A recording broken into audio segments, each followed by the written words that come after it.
Hello everyone, I am Kohima Kirtonia, lecturer in Food Processing Technology, Diamond Harbour Government Polytechnic. In today's lecture, we will be discussing on different gas laws. This topic comes under Unit 1 of Subject Unit Operation of Chemical Engineering 1, Semester 3, Year 2. So, different gas laws help us to understand the interrelationship among various variables, which may be temperature, pressure, volume, mole number, etc. In order to understand these laws, first of all, we need to gather knowledge about the properties of gas.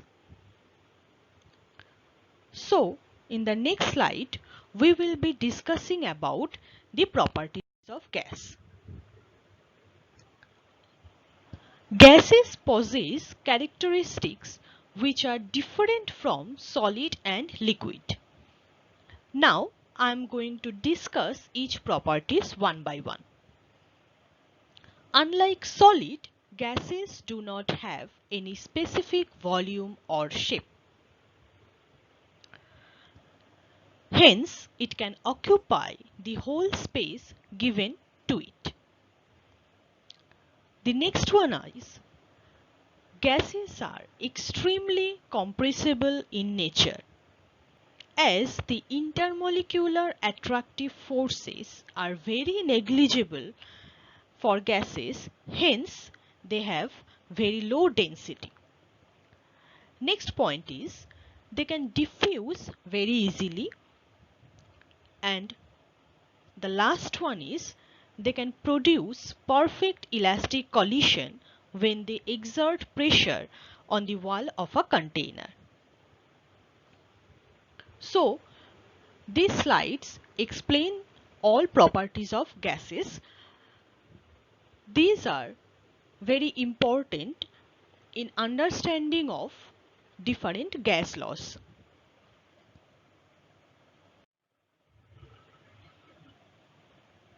Now, in this slide, a brief description about Boyle's law is given. It states that at constant temperature, the pressure of a fixed amount of gas varies inversely with its volume.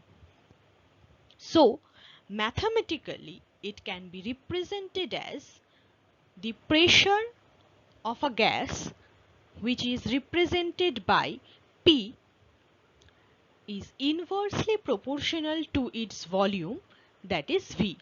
So it can be represented as P is proportional to 1 by V. Hence, in the next line, it can be written as P equals to K1 into 1 by V, where K1 is a constant. Or in the next line, it can be stated as P into V equals to K1, which is a constant. So basically, if the temperature, that is represented by capital P, remains constant, then the product of pressure, that is capital P, and volume, capital V, of a fixed amount of gas is constant. So this is the basis of Boyle's law. It can also be stated that if the temperature of the gas remains constant, that is T remains constant, then if two gases are taken, one is gas A and another one is gas B. Hence, for gas A, if the volume of gas A is V1 at a fixed temperature P1, and then it expands to a volume V2 and pressure becomes P2, then it can be stated from Boyle's law that P1 into V1 will be equals to P2 into V2 equals to constant. This is also applicable for gas B.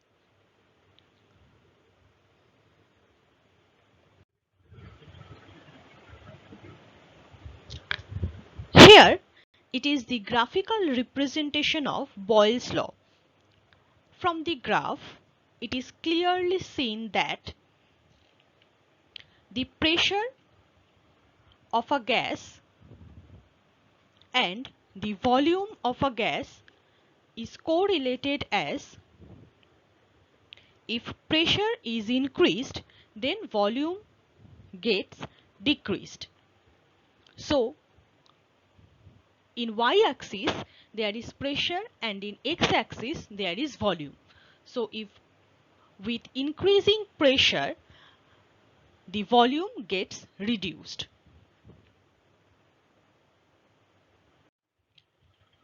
In this slide, the statement of Charles' law is given. So, after Boyle's law, it is necessary to understand the Charles' law. So, the statement of Charles' law is at constant pressure, the volume of a given mass of a gas is directly proportional to its absolute temperature. Hence, mathematically, if V is the volume of a gas, so if pressure remains constant, then V or volume of a gas is directly proportional to the absolute temperature, that is T, or we can say V by T equals to K, which is a constant.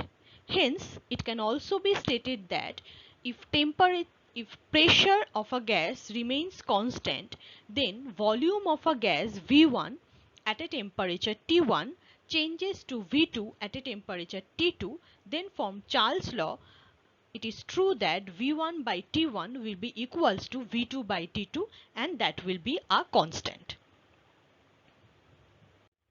Here, the volume versus temperature curve shows that there is a proportional relationship between volume and temperature.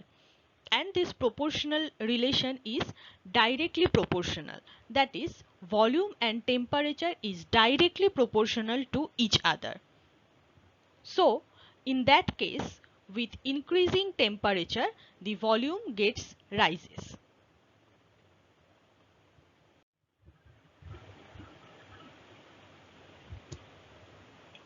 Thank you everyone.